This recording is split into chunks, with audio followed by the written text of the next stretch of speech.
নোয়াখালী ৫ থেকে বিএনপির মনোনয়নপ্রাপ্ত সংসদ সদস্য পদপ্রার্থী ফখরুল ইসলামকে গণসংবর্ধনা দিয়েছেন কোম্পানীগঞ্জ বসুরহাট উপজেলাবাসী।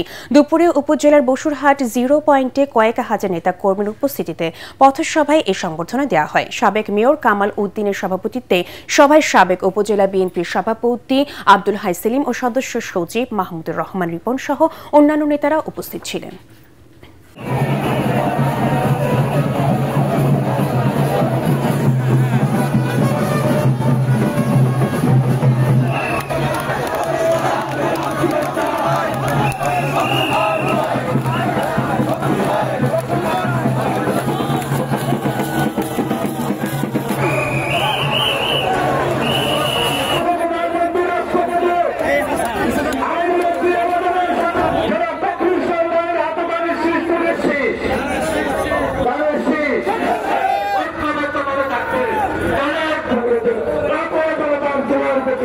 সভাপতি ভাইরা আসসালামু আলাইকুম ওয়া রাহমাতুল্লাহি এবং